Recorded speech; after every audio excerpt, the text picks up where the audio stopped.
Hello there. Stay a while and listen. Come in, settle down, find a comfortable spot and let the quiet whispers of time wash over you. I wonder, where in this vast, wide world are you listening from tonight? And what hour is it there, as the shadows lengthen or the moon begins its gentle descent?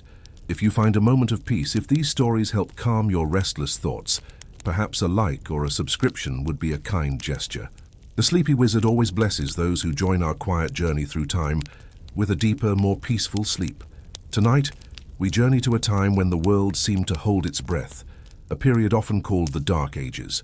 We'll delve into what life was truly like in the 6th century, after the grandeur of the Roman Empire had faded into memory, and how humanity found a way to endure when so much knowledge seemed to vanish. It's a journey not of grand battles, but of quiet resilience, of small victories against immense odds. So dim the lights, perhaps light a gentle candle, and let your mind drift back with me. Daily life immersion, the echoes of a fallen empire. Imagine yourself standing on a muddy track, not a paved Roman road, but a winding path carved by countless feet and the occasional cart. The year is, let us say, 550 AD.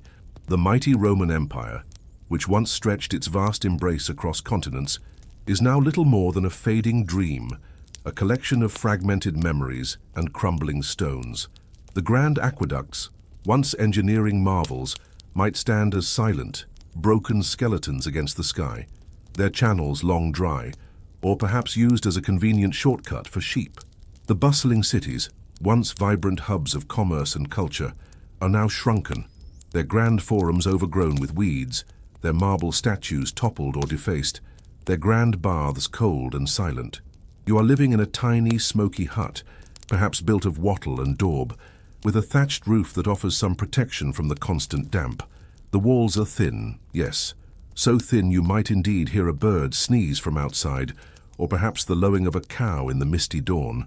Inside, the air is thick with the scent of wood smoke from the central hearth, where a meager fire constantly battles the dampness. There's no chimney, so the smoke curls upwards, finds its way through a hole in the roof, or simply hangs in the air, stinging your eyes and coating everything in a fine layer of soot. Daily life in this age is a constant, unyielding rhythm dictated by the sun, the seasons, and the pressing need for survival. There are no alarm clocks here, only the crow of a rooster or the first sliver of dawn filtering through the cracks in the walls. You rise with the sun, your body aching from a night spent on a straw mattress that offers little comfort. The concept of a soft, fluffy bed is a distant, almost unimaginable luxury. Your first task might be to rekindle the fire, a precious commodity. If the embers have died, it's a lengthy process of striking flint and steel, or perhaps borrowing a burning brand from a neighbor. Water, too, is a daily challenge. No taps, no running water. You might fetch it from a nearby well, a slow-flowing stream, or a communal spring, often shared with livestock. Imagine the heavy wooden bucket sloshing against your legs as you carry it back, the biting chill of the morning air on your exposed skin. Food is not a matter of choice, but of sustenance. Your diet is largely seasonal, dictated by what the land can provide and what you can cultivate or forage. Grains, primarily barley or rye, form the basis of most meals, ground by hand or at a local mill into flour for coarse bread or porridge.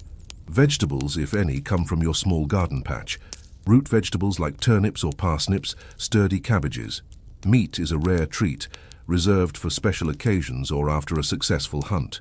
Most of the time it's salted or smoked to preserve it through the leaner months. Fresh fruit is a fleeting delight of summer. And the flavors?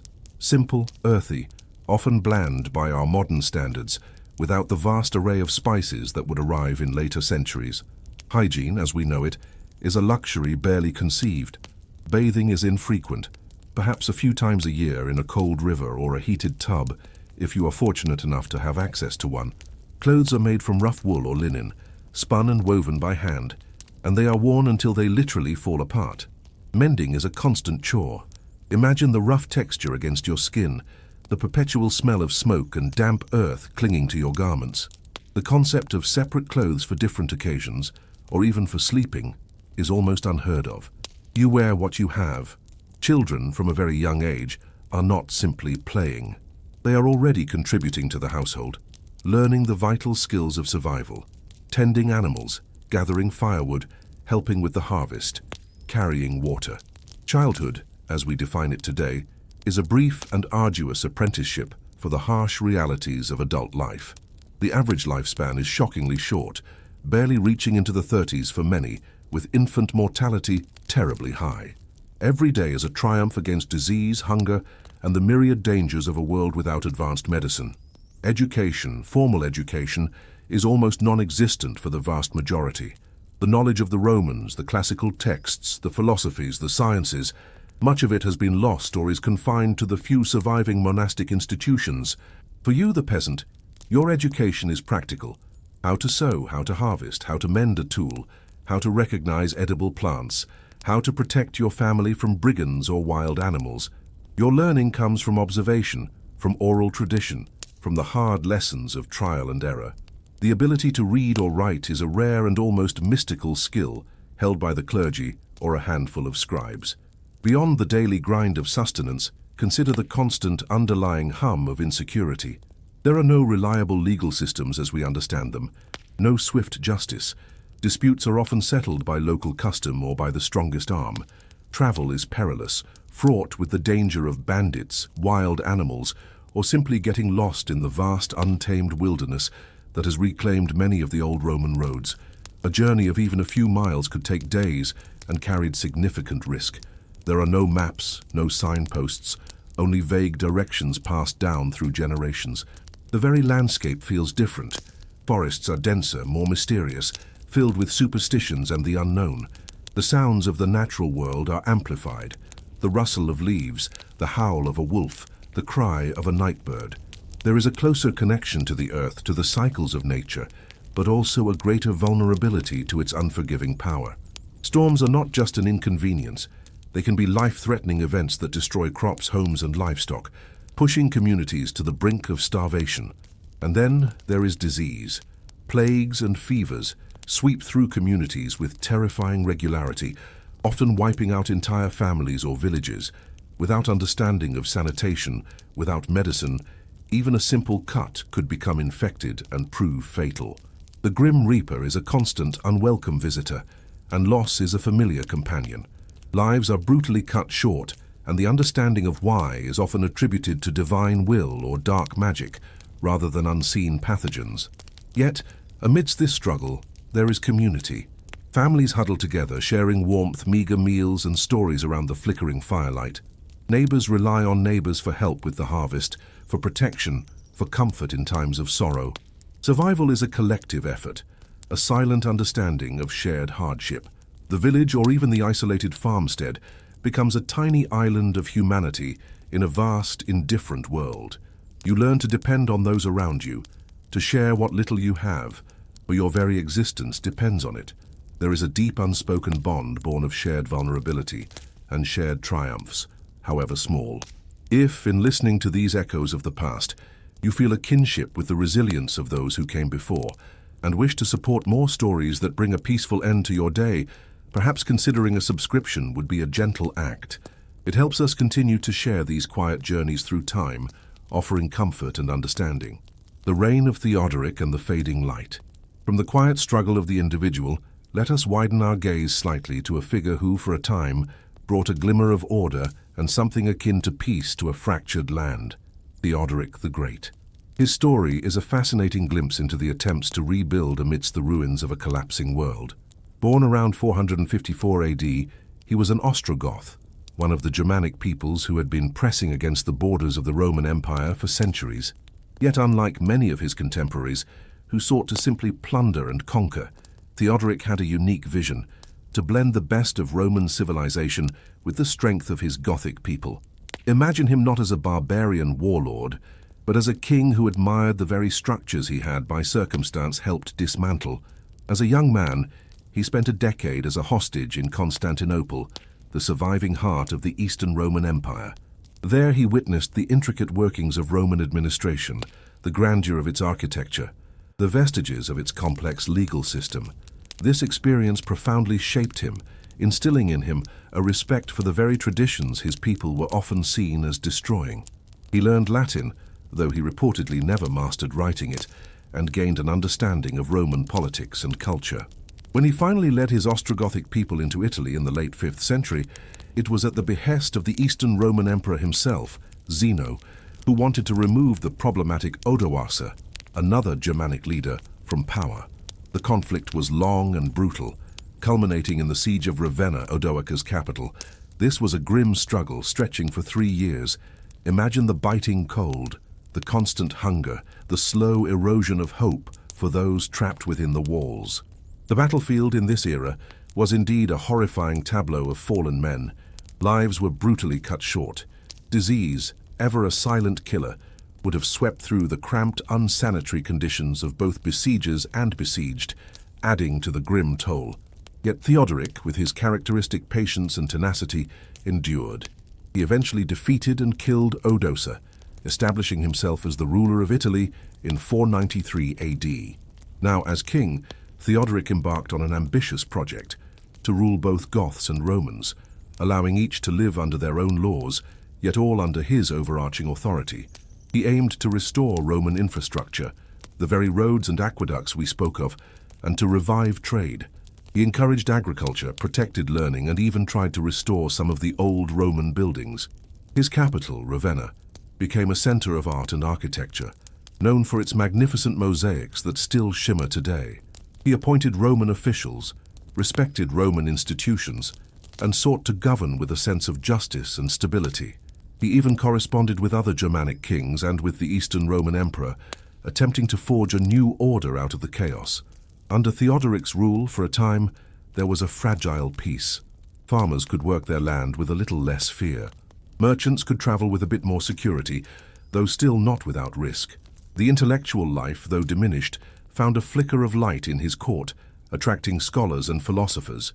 He saw himself as a legitimate successor to the Roman emperors, a guardian of its legacy.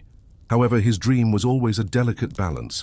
The Goths were Arian Christians, while the majority of the Romans were Nicene, Catholic Christians, a theological difference that created an underlying tension. As Theodoric aged, suspicion began to creep in. He grew increasingly wary of the Eastern Roman Empire and of perceived conspiracies within his own court. His later years were marred by accusations of tyranny, most famously, the execution of the Roman philosopher Boethius, a man who, from his prison cell, wrote one of the most enduring philosophical works of the era, The Consolation of Philosophy. It was a tragic end to a reign that had promised so much.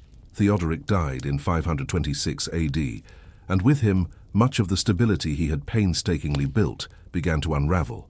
His successors lacked his vision and his strength. Italy was soon plunged back into conflict, as the Eastern Roman Empire under Emperor Justinian launched a devastating war to reclaim the peninsula, a war that would last for decades and further devastate the land. The brief period of Ostrogothic stability faded, leaving behind only the grand mausoleum he built for himself and the exquisite mosaics of Ravenna as silent testaments to his ambitions. His story is a profound reflection on the fragility of order in a tumultuous age, and the immense effort it took for even a single powerful individual to hold back the tide of dissolution. It reminds us that even in the darkest of times, there are those who strive to build, to preserve, to bring light, And if reflecting on such earnest, yet often ultimately challenging, human endeavors resonates with you and helps you find a moment of quiet peace, remember that a subscription helps us continue to share these profound historical narratives, gently guiding you towards a restful night. The Lost Libraries and the Whisper of Knowledge. The collapse of the Western Roman Empire was not merely a political event. It was a profound cultural cataclysm.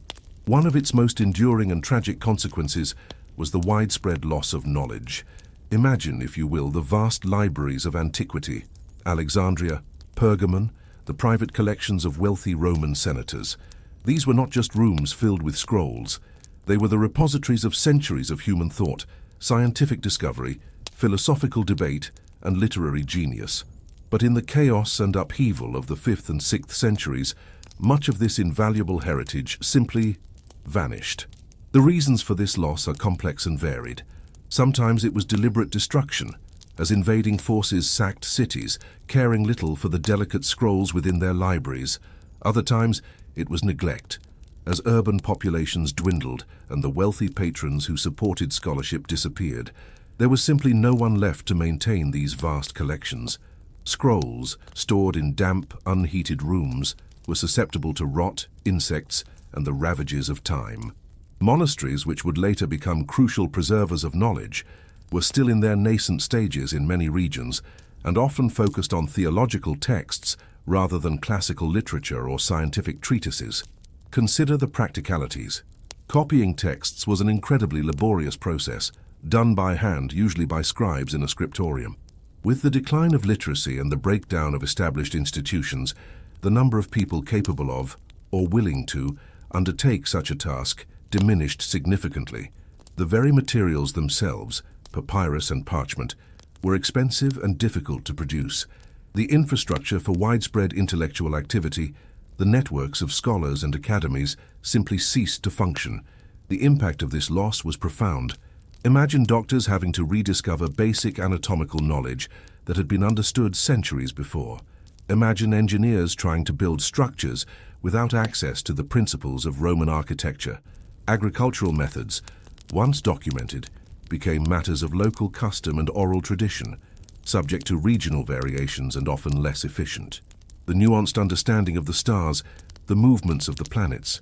Much of this sophisticated astronomical knowledge faded into simplified, often superstitious interpretations. Think of the sheer amount of lost literature, plays, poems, historical accounts, scientific observations, all recorded on fragile mediums, simply decaying into dust or being used for other purposes.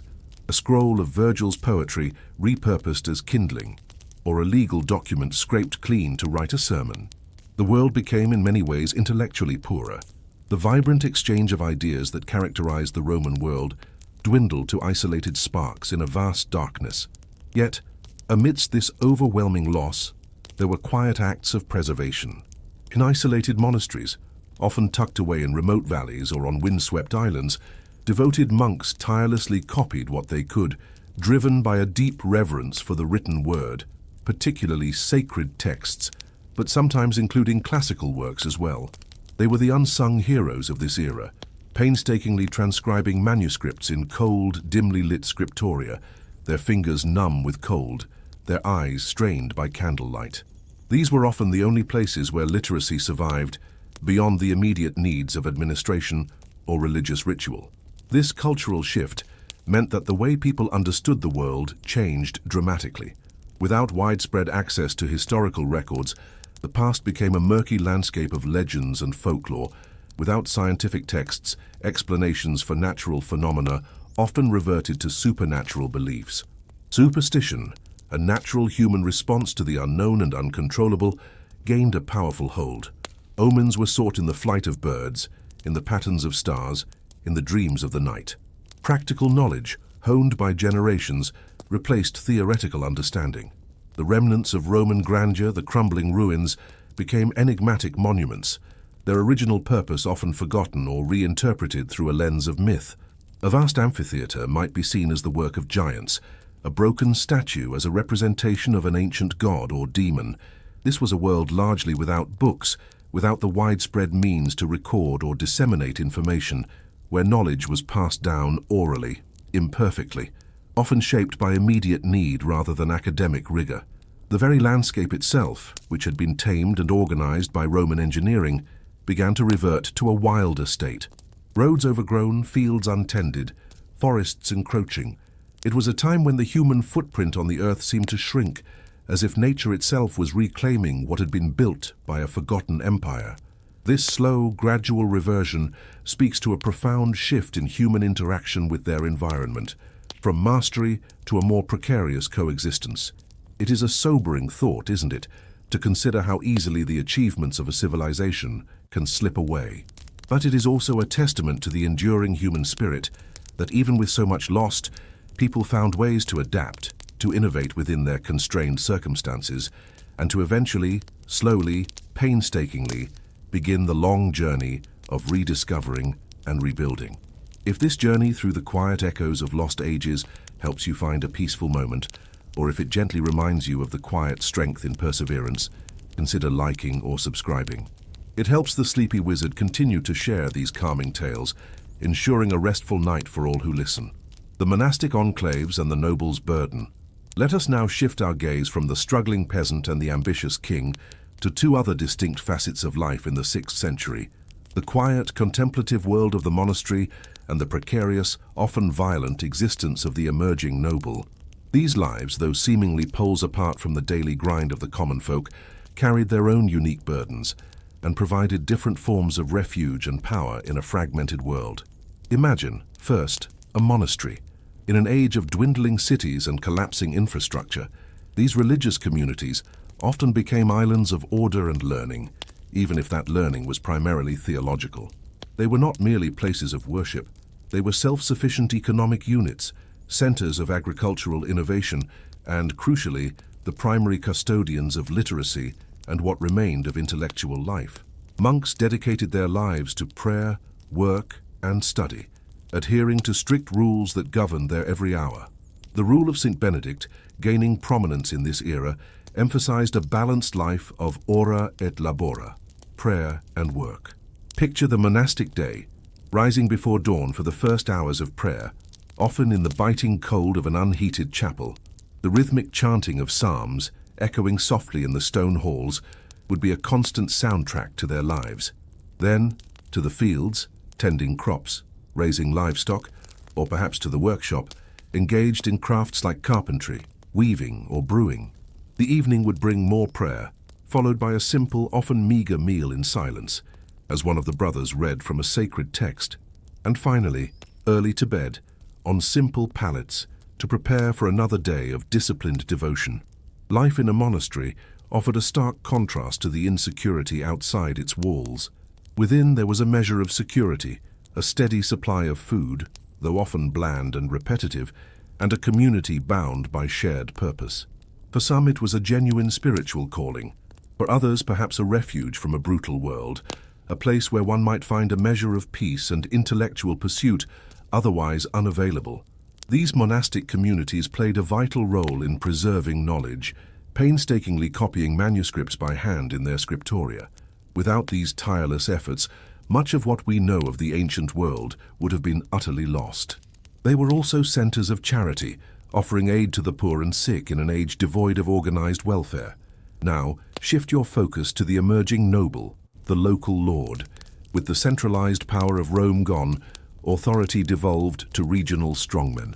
These were not the refined senators of old, but warrior chieftains, often of Germanic descent, who carved out territories for themselves through force and maintained them through personal loyalty and military prowess. Their lives were defined by constant vigilance, the defense of their lands, and the projection of their power. Imagine a fortified hall, perhaps built on the ruins of a Roman villa or a newly constructed wooden keep. This would be the center of the noble's domain, housing his family, his retinue of warriors and his servants. Life here was less about comfort and more about security and display. Meals would be boisterous affairs, often crude, with meat roasted over an open fire, eaten with fingers or a simple knife. Entertainment consisted of drinking, storytelling, and perhaps the crude music of a minstrel. The noble's primary responsibilities were warfare and justice. He was expected to lead his warriors in battle against rival lords, raiding parties, or opportunistic bandits. This was a brutal existence, where alliances were fluid and betrayals common. Battle was a chaotic, terrifying affair of close-quarters combat, with swords, spears, and axes. The grim reality of wounds, often fatal due to infection, was ever present. Death and dismemberment were common occurrences on these small-scale battlefields. When not fighting, the noble presided over his lands, dispensing justice among his tenants, settling disputes, and collecting tribute in the form of produce or labor. His authority was personal, often arbitrary, enforced by his armed retainers. There were no complex legal codes, only the force of his will and local custom. His connection to the land and its people was direct and immediate. Their prosperity, or lack thereof, directly impacted his own. The contrast between these lives is stark. The monk, cloistered and contemplative, dedicated to spiritual preservation and the quiet perpetuation of literacy. The noble, active and aggressive, dedicated to worldly power, land, and the rough justice of the sword. Both, however, were attempting to create islands of order and meaning in a world that had largely lost its grand narratives. The peasant toiled, providing the food that sustained both.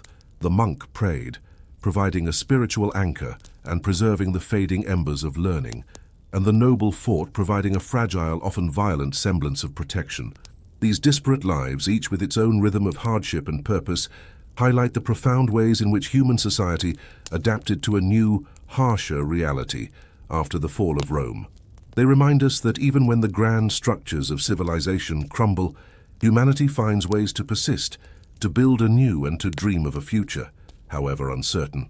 If these glimpses into lives so different, yet so fundamentally human, help quiet your mind and soothe your worries, remember that your subscription helps the sleepy wizard continue to explore these forgotten paths, guiding you towards a restful and peaceful night.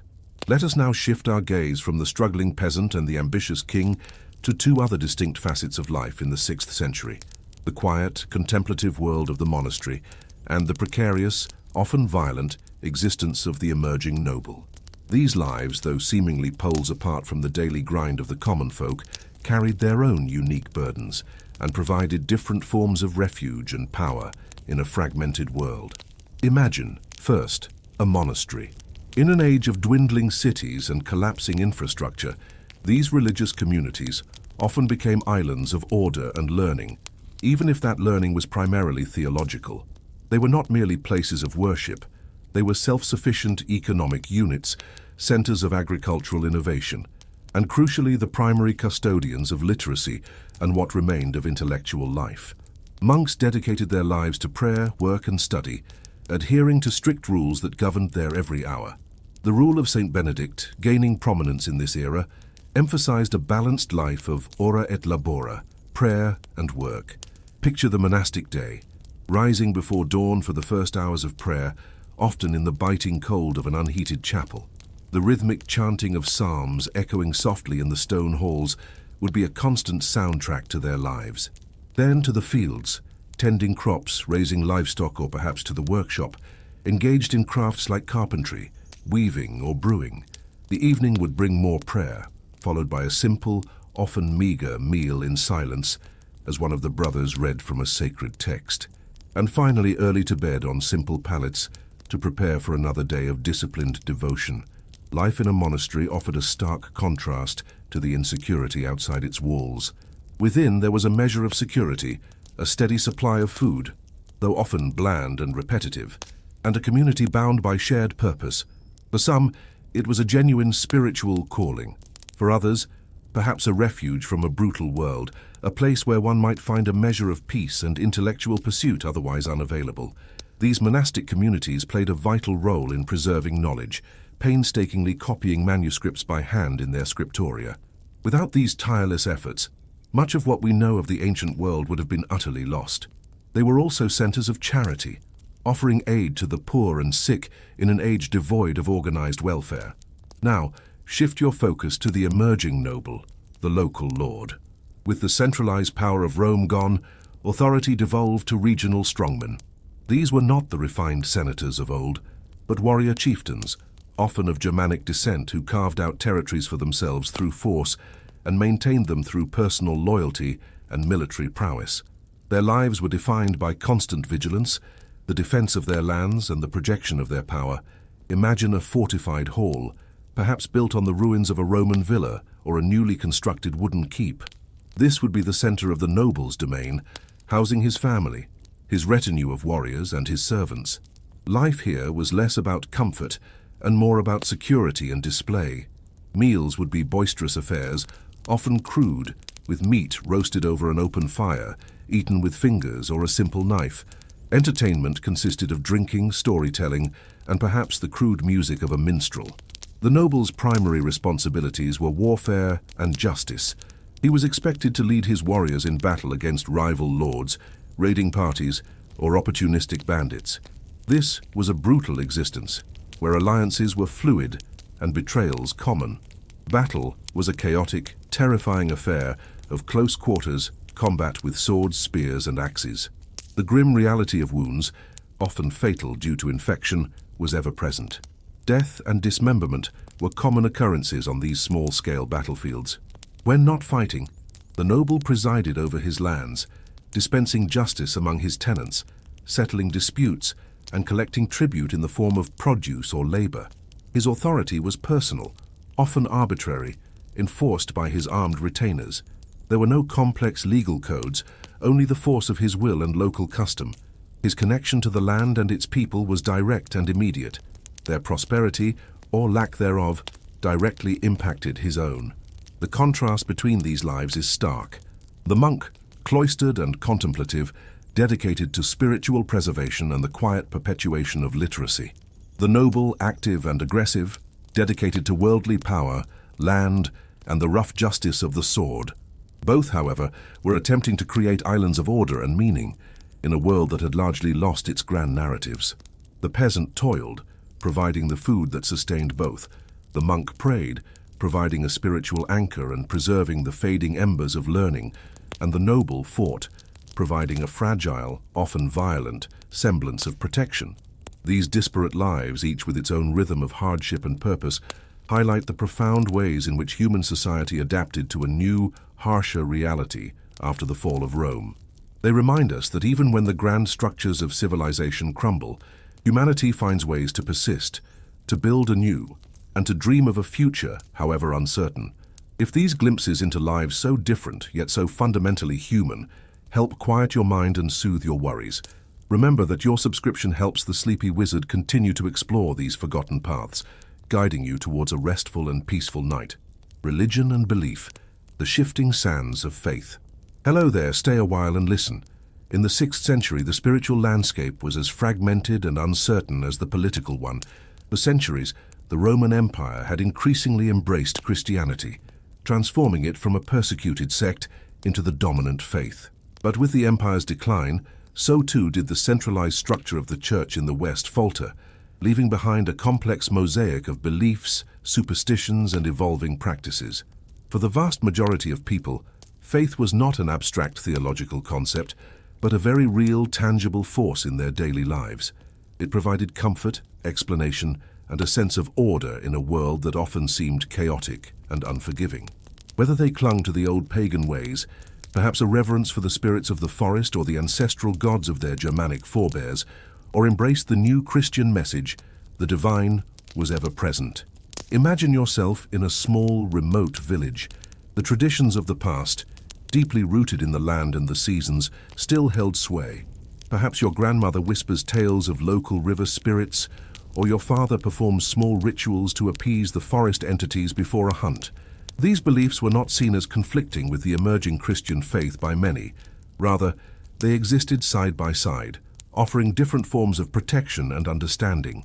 The saints in the Christian tradition might take on roles akin to ancient local deities, interceding on behalf of the faithful for a good harvest or protection from disease.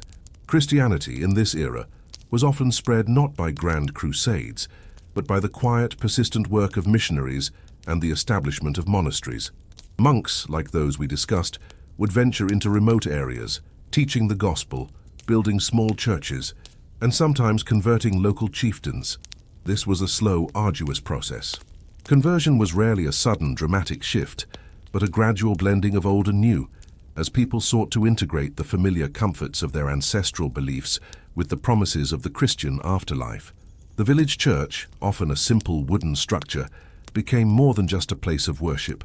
It was a communal gathering point, a focal point for the rhythms of the week and the seasons. Here the local priest, perhaps barely literate himself, would offer services in a language few truly understood, Latin, the language of the old empire. Yet, the rituals, the symbols, the stories of saints and miracles would resonate deeply. The bell, when it tolled, marked the hours of the day, guiding the lives of the faithful. But fear and superstition remained powerful forces. Without scientific understanding, unexplained phenomena were often attributed to malevolent spirits, curses, or divine displeasure. A sudden illness, a failed crop, a prolonged drought. These could be seen as punishments or the work of unseen dark forces. People relied on charms, blessings, and the intercession of saints for protection against the myriad dangers of their world. The line between what we now call religion and magic was often blurred, with both offering a sense of agency and control in the face of overwhelming forces. Pilgrimages, Even short ones to a local shrine or the tomb of a revered saint offered hope and spiritual solace. Imagine the weary traveler, perhaps suffering from an ailment, making a difficult journey on foot, enduring discomfort and danger, driven by the fervent hope of a miraculous cure or a divine blessing. These journeys were acts of profound faith, often undertaken in the quiet solitude of prayer or in the shared company of other devout souls. The physical act of the journey itself was seen as a form of penance and devotion. The Church, despite its internal divisions and the challenges of a fractured world, was slowly laying the foundations for its future power. Bishops, often the most educated men in their regions, began to take on secular responsibilities, acting as administrators, judges, and even military leaders in the absence of stable imperial authority. They became beacons of continuity, providing a framework for social order and moral guidance when other institutions had crumbled. This deep reliance on spiritual beliefs, whether old or new, highlights a fundamental human need for meaning, for connection to something larger than oneself. It was a way to make sense of suffering, to find hope in despair, and to build a community around shared values. In a world where so much was uncertain, faith, in its many forms, offered a constant, an anchor in the storm. If contemplating these quiet acts of faith and the human search for meaning brings a sense of calm to your own spirit, consider liking this story or subscribing to the channel. It's a simple gesture that helps the sleepy wizard share more tales of quiet strength and gentle resilience, guiding you toward a truly peaceful sleep. Technology and crafts. Ingenuity of the common hand. In a world stripped of much of its advanced knowledge, the everyday technology of the 6th century was remarkably rudimentary, yet incredibly vital. Gone were the sophisticated Roman tools for surveying and large-scale construction. What remained was a reliance on basic principles, inherited traditions, and the ingenuity of the common hand. People made do with what they had, often repurposing materials from the crumbling Roman past or relying on simple, durable designs passed down through generations. Imagine the tools that shaped their lives. The plough, a fundamental invention, was often still a simple wooden ard, pulled by oxen, merely scratching the surface of the soil rather than turning it over. This limited its efficiency and required more effort for less yield. For harvesting, the scythe and sickle, crafted from iron by a local smith, were essential. The rhythm of these tools, the swish of the scythe through tall grass, the quiet snip of the sickle against stalks of grain, would have been constant sounds of the agricultural year. Metalworking, though less sophisticated than Roman metallurgy, was nonetheless crucial. The village smith was a vital figure, transforming raw iron into tools, weapons, and household implements. Imagine the clang of hammer on anvil, the roar of the bellows, the smell of coal smoke and hot metal. The smith would craft axes for felling trees and splitting wood, hoes for gardening, and simple knives for every conceivable task. These objects were not merely utilitarian, they were often precious, carefully maintained and repaired, sometimes passed down through families. Building techniques reverted to simpler forms. The grand stone and concrete structures of Rome gave way to timber-framed houses, wattle and daub walls, and thatched roofs. Imagine the communal effort involved in constructing a new dwelling.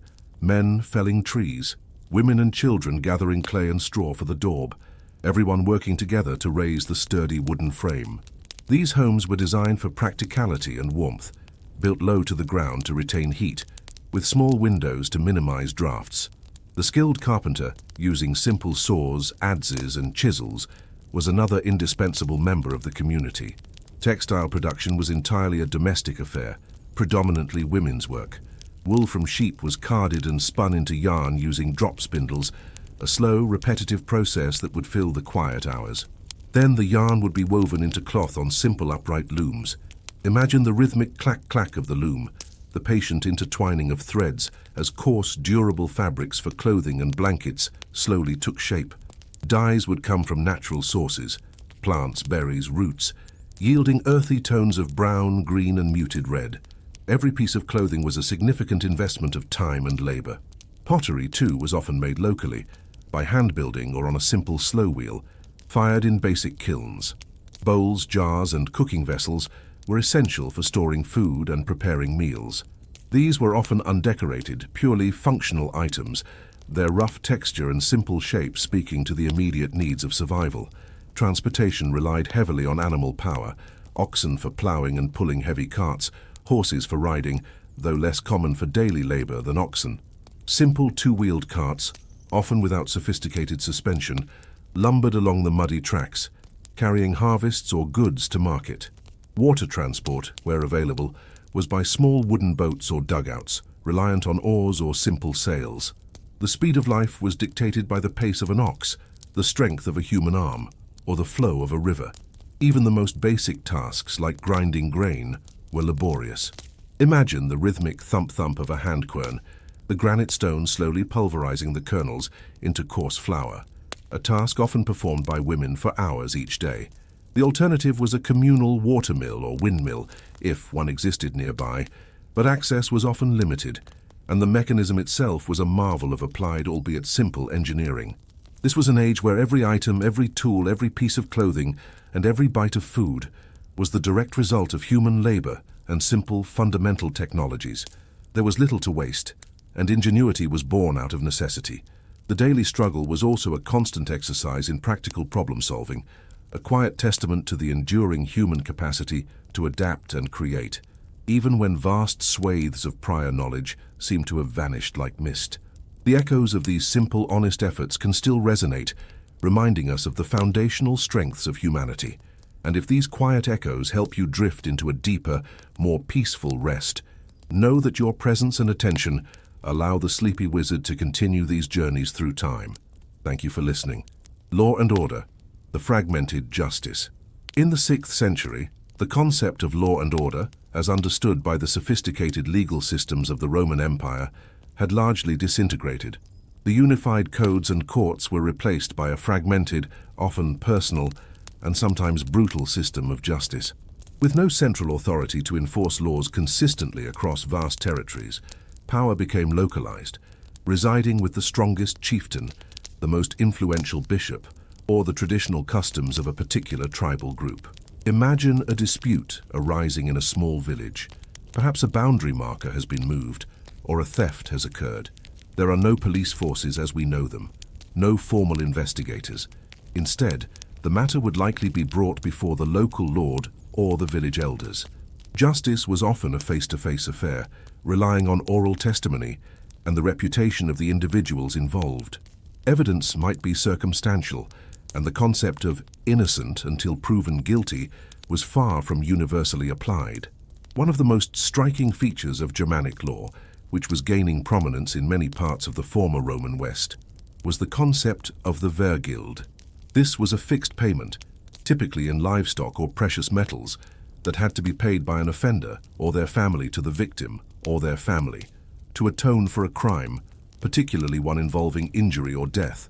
It was a way to prevent blood feuds from spiraling out of control, offering a means of compensation rather than endless cycles of revenge. Imagine the careful calculations, the haggling over the value of oxen or silver, as families sought to settle grievous wrongs without resorting to further bloodshed. For more serious accusations, or when guilt was unclear, trials by ordeal were common. These were not legal processes based on evidence, but appeals to divine judgment. Imagine the accused being forced to plunge their hand into boiling water, or carry a red-hot iron, or be thrown into a body of water with a stone tied to their feet. If their wounds healed cleanly, or if they floated, they were considered innocent, having been proven by God. If not, they were condemned.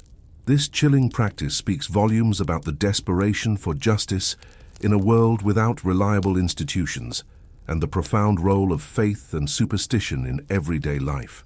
Punishments were often harsh and swift. Fines were common for minor offenses, but for serious crimes, physical mutilation, loss of a hand, an eye, or the tongue was not uncommon. Execution, often by hanging or beheading, was reserved for the gravest offenses like murder or treason. There were no prisons in the modern sense.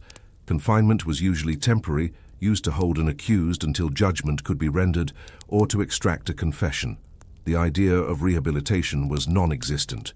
The fragmentation of justice also meant that different groups might live under different laws. A Roman might be judged by a version of Roman law, while a Goth might adhere to his tribal customs. This created a complex patchwork of legal traditions, often leading to confusion and conflict.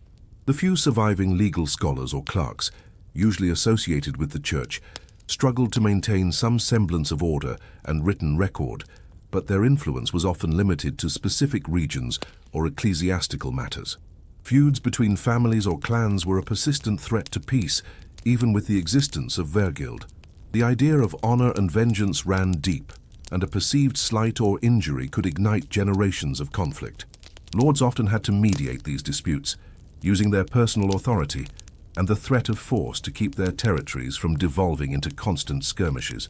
The emerging role of the church in law and order was significant. Bishops and abbots often acted as judges, particularly in disputes involving clergy or church property. They also served as moral authorities, advocating for Christian principles like mercy and forgiveness, though these were often difficult to reconcile with the harsh realities of secular justice. The church's power grew precisely because it offered a more structured and often more humane alternative to the crude justice of the battlefield or the ordeal. This fragmented system of law and order reflects the broader chaos of the age. It was a time when personal power and local custom held more sway than any abstract concept of universal law. Survival often depended not just on strength, but on knowing which rules applied and to whom. And if understanding the shifting sands of justice in this distant past helps to settle your own mind, allow yourself to drift into a state of deep relaxation. The sleepy wizard quietly assures you that a gentle, dream-filled sleep awaits those who journey with us through the calming currents of history. Healing and health. The vulnerable body. In the 6th century, the human body was remarkably vulnerable. The advancements in medicine and public health enjoyed by the Romans had largely disappeared. What remained was a mixture of practical folk remedies, herbal knowledge, and a deep reliance on faith and superstition. Life expectancy was brutally short, with many not surviving beyond childhood, and those who did often succumb to illnesses that today are easily treatable. Imagine a world without antibiotics, without sophisticated surgery, without even a basic understanding of germ theory. A simple cut could quickly become infected, leading to gangrene and agonizing death. A common cold could descend into pneumonia. Childbirth was incredibly perilous for both mother and infant, often ending in tragedy. Every ache, every fever, every unexplained sickness carried a profound weight of fear. When illness struck, the first line of defense was often the family. Grandmothers and village elders held a repository of traditional knowledge: which herbs could soothe a fever, which poultices might draw out infection, which concoctions could ease pain.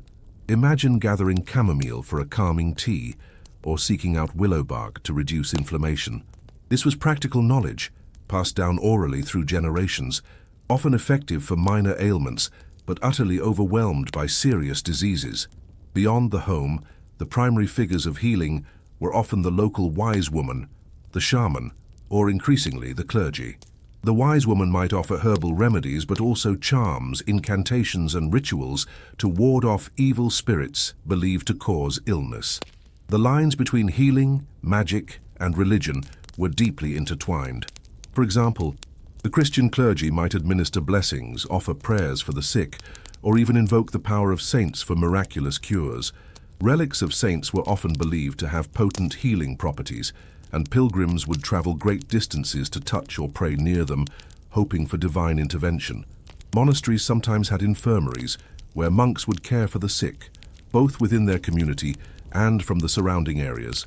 While their medical knowledge was limited, they offered basic nursing care, a clean environment by 6th century standards, and the comfort of spiritual support. Some monastic libraries might even contain copies of ancient medical texts, though interpreting and applying them correctly without practical experience was a challenge. These infirmaries were often the closest thing to organized healthcare available in many regions. Public health, as a concept, barely existed. Sanitation was rudimentary at best.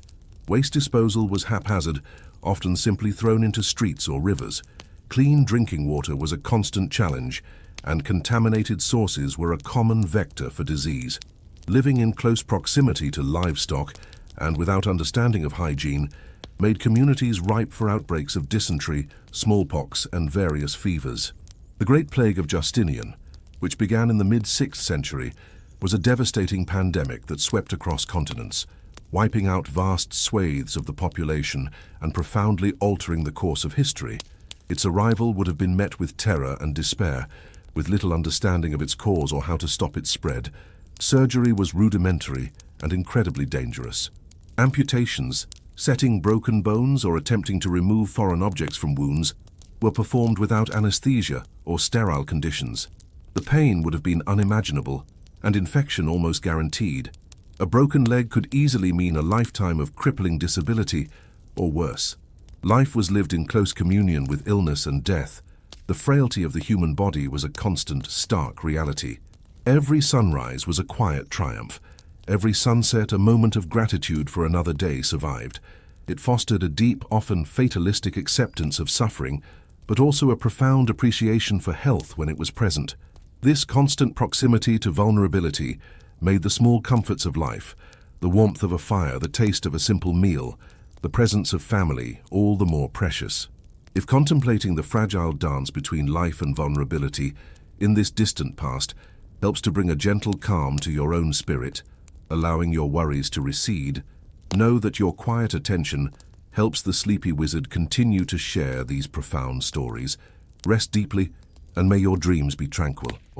Leisure and entertainment, simple joys in a harsh world. Even in the harsh realities of the 6th century, humanity found moments for leisure and entertainment, simple joys that broke the relentless cycle of labor and anxiety. These were not the grand spectacles of the Roman amphitheaters, nor the complex forms of modern amusement. Instead, they were deeply communal, often spontaneous, and rooted in the oral traditions of the age. Imagine the end of a long, arduous day in the village. As the sun dips below the horizon and the evening chill sets in, families gather around the central hearth, the firelight dancing on their faces. This is when stories would emerge, whispered tales of old heroes, mythical beasts, and the ancestors. These were not just entertainment, they were living histories, cautionary tales, and moral lessons, preserving the collective memory of the community. The storyteller, often an elder with a gift for narrative, held a revered position, weaving intricate tapestries of words that transported listeners far beyond their smoky huts. Music, too, was a fundamental part of life. Simple instruments, crafted from wood, bone, or animal hide, would produce rustic melodies. Imagine the soft strumming of a lyre or a crude harp, the rhythmic beat of a hand drum, or the haunting notes of a bone flute. Songs would tell of harvests, of brave warriors, of love and loss. These were often participatory events, with everyone joining in the chorus, their voices blending in the dim light of the evening. Feasts, whenever a successful hunt or a good harvest allowed, would be accompanied by drinking, singing, and boisterous laughter. Games, while perhaps less structured than today, provided moments of diversion. Children might play with simple wooden toys, chasing hoops or mimicking the tasks of their elders. Adults might engage in games of chance, using carved bones or pebbles, or engage in physical contests of strength and skill. Wrestling, throwing, and other displays of physical prowess would not only be entertainment, but also a way to maintain the physical conditioning necessary for survival and defense. For the nobility, leisure activities often involved hunting and martial exercises. Imagine a lord and his retinue riding out into the dense forests, tracking wild boars or deer. Hunting was not merely a sport.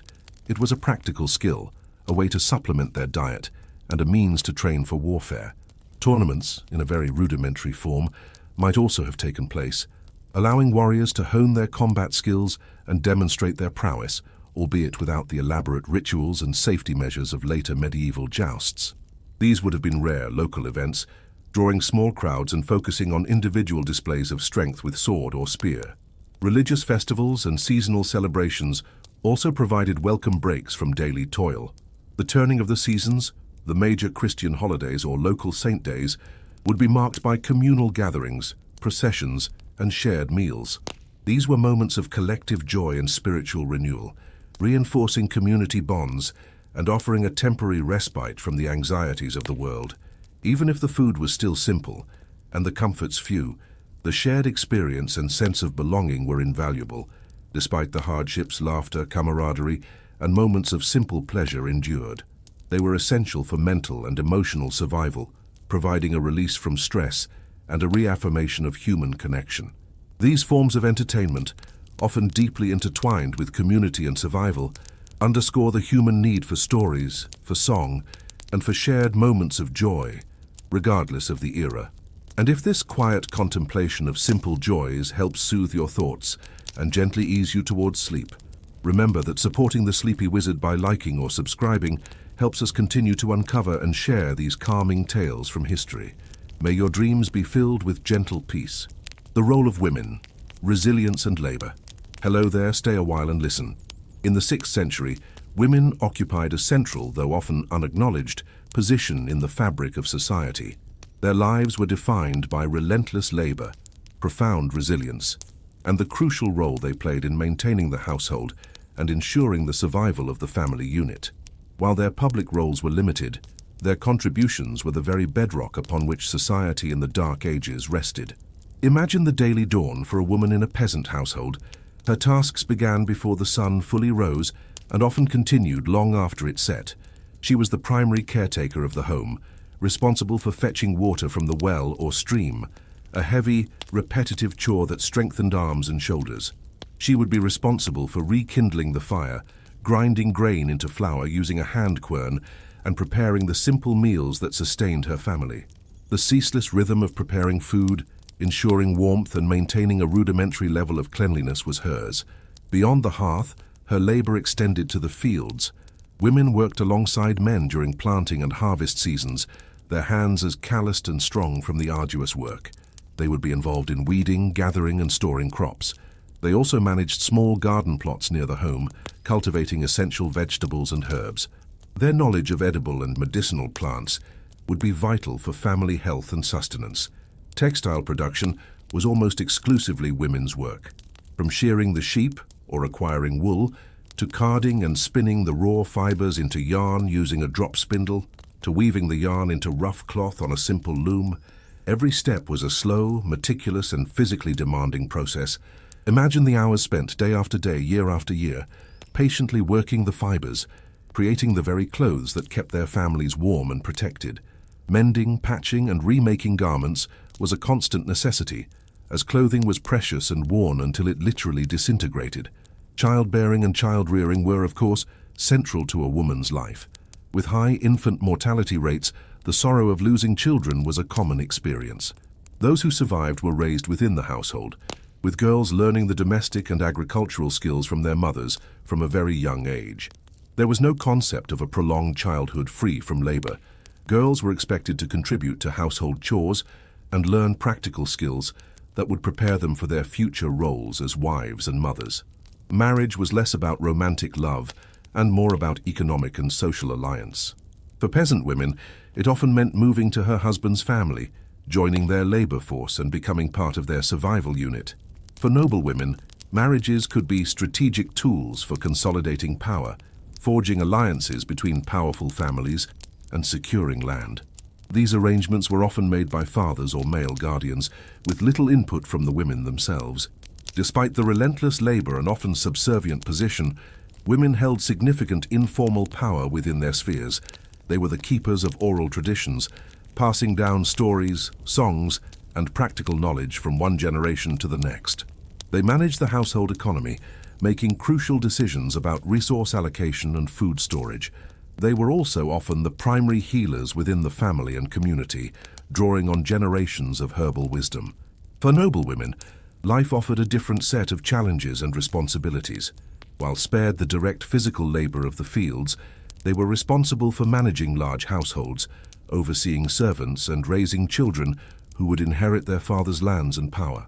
They might also engage in diplomatic correspondence, negotiate alliances through marriage, and, in times of war, even defend their castles or estates in their husband's absence. Their lives, though seemingly more comfortable, were also constrained by political necessity and the ever-present threat of violence or betrayal. The resilience of women in the 6th century cannot be overstated. They were the silent, steadfast pillars of their communities, enduring immense hardship with quiet strength. Their lives were a testament to human adaptability and the enduring power of family and community in the face of widespread collapse. If reflecting on the quiet strength and perseverance of these historical lives brings a sense of calm to your own spirit, gently guiding you towards a state of rest, know that your presence and attention allow the sleepy wizard to continue to share these profound stories. Rest deeply, and may your dreams be tranquil. The role of women, resilience and labor.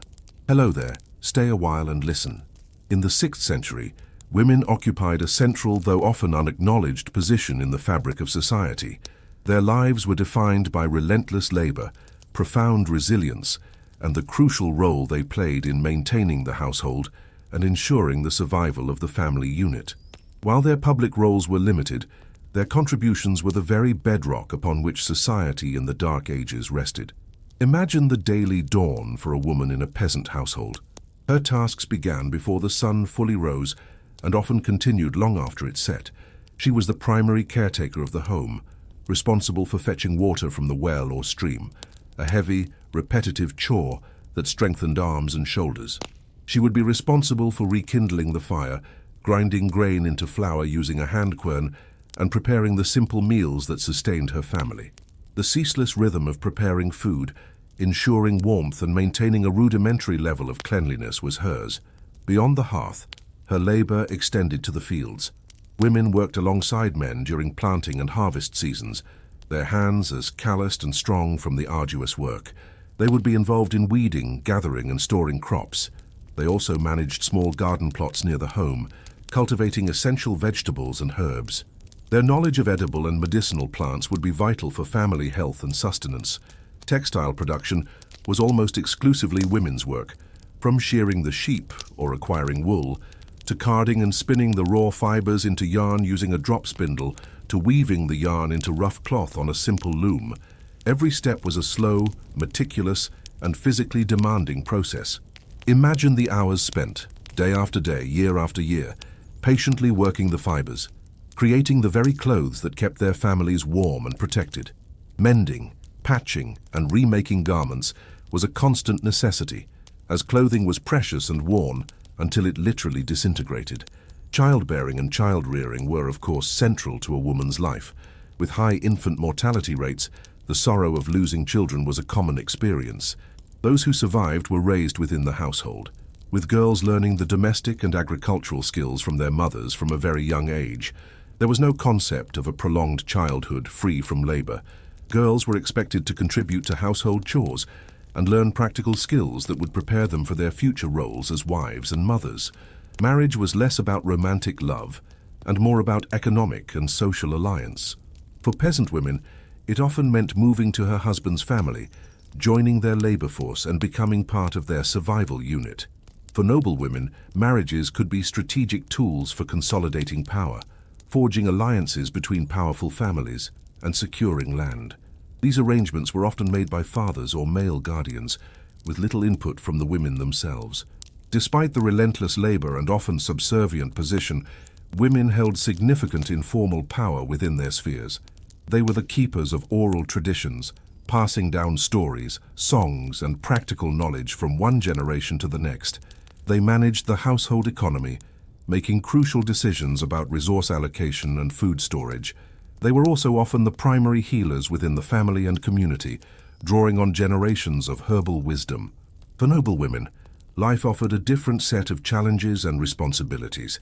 While spared the direct physical labor of the fields, they were responsible for managing large households, overseeing servants, and raising children who would inherit their father's lands and power. They might also engage in diplomatic correspondence, negotiate alliances through marriage, and in times of war, even defend their castles or estates in their husband's absence. Their lives, though seemingly more comfortable, were also constrained by political necessity and the ever-present threat of violence or betrayal. The resilience of women in the 6th century cannot be overstated. They were the silent, steadfast pillars of their communities, enduring immense hardship with quiet strength. Their lives were a testament to human adaptability and the enduring power of family and community in the face of widespread collapse. If reflecting on the quiet strength and perseverance of these historical lives brings a sense of calm to your own spirit, gently guiding you towards a state of rest, know that your presence and attention allow the sleepy wizard to continue to share these profound stories. Rest deeply, and may your dreams be tranquil. The landscape and environment, reclaiming the wild hello there. Stay a while and listen. As the organized structures of the Roman Empire faded, the very landscape of Europe began to transform, reverting in many places to a wilder, more untamed state. The meticulously managed fields, the vast road networks, and the carefully controlled forests of the Roman era gradually fell into disuse or disrepair. This environmental shift profoundly impacted daily life, shaping where and how people lived. Imagine vast swathes of forest creeping back over formerly cultivated land. Without the centralized authority to maintain clearings or control timber harvesting, woodlands expanded. These forests were not merely collections of trees, they were vital resources, providing timber for building and fuel, game for hunting, and forage for livestock. But they were also places of mystery and danger, rumored to house brigands, wild animals, and mythical creatures. The deep shadows of the woods held both sustenance and peril. The intricate Roman road network, once the arteries of the empire, slowly crumbled. Without maintenance, segments became overgrown, bridges collapsed, and paved sections eroded into muddy tracks. Travel became perilous and slow, limiting communication and trade. Journeys of even a few miles could take days, fraught with dangers from nature and opportunistic human predators. This isolation reinforced the local character of communities, making each village or noble's domain a more self-contained world. Rivers and waterways, while still important for transport, also became less managed. Roman canals and harbor facilities might silt up or fall into disrepair, yet rivers remained vital for drinking water, fishing, and limited trade, their banks often marking natural boundaries or providing strategic locations for settlements. The sounds of the river, its gentle flow or rushing current after rains, would have been a constant backdrop to life along its banks. Agriculture, while still the backbone of survival, faced new challenges. Without the knowledge of sophisticated Roman irrigation techniques or large-scale farming methods, productivity often declined. Fields might be smaller, tilled less efficiently, and yields more precarious. The constant struggle against soil exhaustion, pests, and unpredictable weather made every harvest a desperate gamble. A harsh winter or a prolonged drought could mean starvation for entire communities. The climate itself was subtly shifting during this period, contributing to the challenges. While not a dramatic ice age, there were periods of colder, wetter weather, which impacted crop yields and increased the misery of daily life. Imagine the biting cold that seeped into thin-walled huts, the persistent damp that permeated clothes and bones, making every outdoor task a struggle against the elements. Animals, both domestic and wild, played a more immediate role in daily life. Livestock like pigs, cattle, and sheep were central to survival, providing meat, milk, wool, and labor. They often shared living spaces with humans, especially in colder months, contributing to the warmth, but also to the unsanitary conditions. Wild animals, wolves, bears, wild boar, posed a genuine threat, particularly to isolated settlements and livestock. The constant vigilance against these dangers was another layer of daily anxiety. This wilder environment fostered a deeper connection to nature, but also a profound respect for its raw power.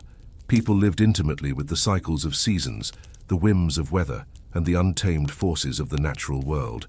Their survival depended on keenly observing these patterns and adapting to their dictates. The sounds of the wilderness, the rustling of leaves, the distant howl, the chirping of insects, would have filled the air, often unbroken by the mechanical noises we are accustomed to today. This return to a more primitive landscape, while challenging, also shaped a distinct way of life, one defined by resilience, self-sufficiency, and an intimate relationship with the immediate environment. If reflecting on this profound interaction between humanity and a rewilded landscape brings a sense of calm to your mind, allowing you to settle into a deeper state of relaxation, remember that your quiet attention helps the sleepy wizard continue to share these rich, tranquil tales from history. May your rest be profound and peaceful. The village and the farmstead, the heart of survival. Hello there, stay a while and listen. In the 6th century, the vast majority of people lived not in grand cities, which had largely shrunk and decayed, but in small, self-sufficient villages or isolated farmsteads. These humble settlements were the true heart of survival in the fragmented world after Rome. Life here was intimately tied to the land, to the rhythms of the seasons, and to the immediate community. Imagine a cluster of perhaps 10 to 20 simple huts, made of timber, wattle and daub or rough stone, often huddled together for mutual protection. There might be a small church, a communal well, and a few scattered outbuildings for livestock or storage. The village would be surrounded by its open fields, where crops were grown, and beyond that, by the encroaching forests or wildlands. The sounds of daily life would be simple and repetitive: the crow of a rooster, the lowing of cattle, the distant ring of a blacksmith's hammer, the chatter of women at the well, the soft murmur of conversations carried on the breeze. Life in the village was fundamentally communal. There were few specialized trades. Most individuals participated in a wide array of tasks necessary for survival. Everyone, from the youngest child to the oldest elder, had a role to play. Children from a very young age contributed to the household, learning vital skills like tending animals, gathering firewood, and helping with the harvest. This collective effort was crucial. Neighbors relied on neighbors for help during harvest, for protection against threats, and for support in times of illness or sorrow. This fostered a deep, unspoken bond born of shared vulnerability and shared triumphs, however small. The rhythm of life was dictated by the agricultural calendar. Spring brought the arduous task of ploughing and sowing, preparing the ground for the vital crops. Summer was a time of growth and constant vigilance against pests and weeds. Autumn culminated in the crucial harvest, a period of intense, back-breaking labor that determined the community's survival through the long winter.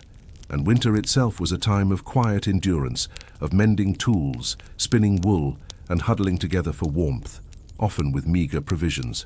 Food, as we've discussed, was simple and seasonal. Grains like barley and rye formed the staple, ground into flour for bread or porridge. Vegetables came from small garden plots, and meat was a rare luxury.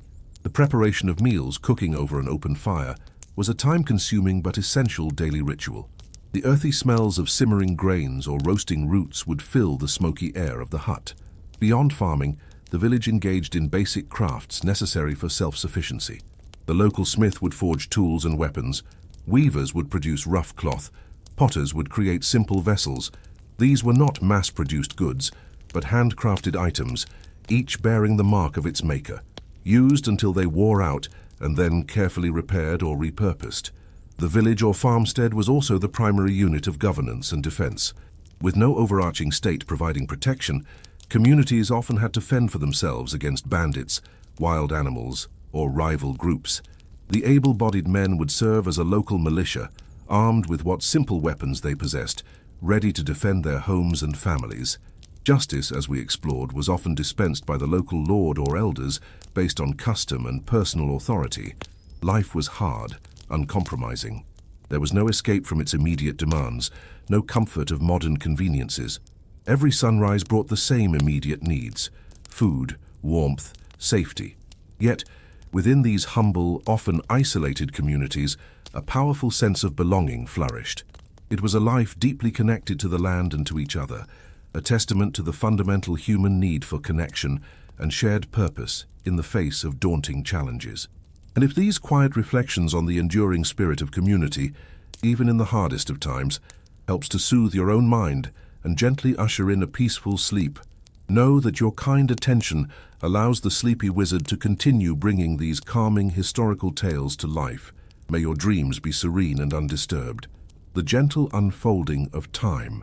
And so, we bring our long journey through the shadowy pathways of the 6th century to a gentle close.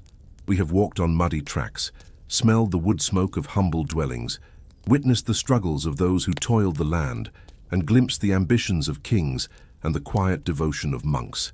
It was a time of immense challenge, a period when the grand tapestry of classical civilization seemed to unravel, and humanity was left to piece together a new existence from the threads of what remained.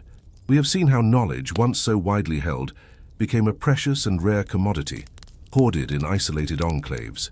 We have understood the profound difficulties of daily life, where every meal, every hour of warmth, every moment of safety was a hard-won victory. We have considered the vulnerability of life, constantly threatened by disease, hunger, and the arbitrary nature of power. Yet, through all this, we have also seen the remarkable resilience of the human spirit, the capacity to adapt, to innovate with limited resources, to find community and solace in shared hardship, the quiet determination to plant seeds, to mend tools, to tell stories, to copy texts by candlelight. These were the small, persistent acts that carried civilization through its dark hour, ensuring that the flame of human endeavor, however dim, never truly extinguished. The people of this era, whether peasant, monk, or noble, were often seeking to escape the pressure of daily life and find moments of tranquility, much like many of us do today. They sought connection and relief from anxiety and stress, and even found gratitude for their existence. This journey through the 6th century offers us a unique perspective on our own lives. When you consider the sheer effort required for basic survival, the lack of modern medicine, communication, or even basic sanitation, a quiet appreciation for the present moment can gently settle upon you. The anxieties of our busy lives, the constant pressures, can sometimes feel overwhelming, but comparing them to the fundamental struggles of the past can offer a soothing sense of perspective. It's a reminder that human resilience is not a new invention, but a timeless quality woven into the fabric of our existence. The desire for mental and emotional escape, for stories that are both relaxing and fascinating, is a thread that connects us across the ages. Allow the echoes of this ancient world to gently fade now, as the night deepens around you. Let the sounds of those distant struggles become a quiet lullaby, a testament to endurance. May your thoughts be light, your dreams peaceful, and your rest deep and restorative. The sleepy wizard extends a final blessing, wishing you the soundest of slumbers, and hopes you will join us again for another journey into the calming depths of history. Sweet dreams, dear listener. And as we part ways for tonight, know that your presence, your quiet listening, helps to keep these stories alive, much like the scribes of old kept knowledge from fading. Thank you for being here, and may the wizard bless your night with true and tranquil rest.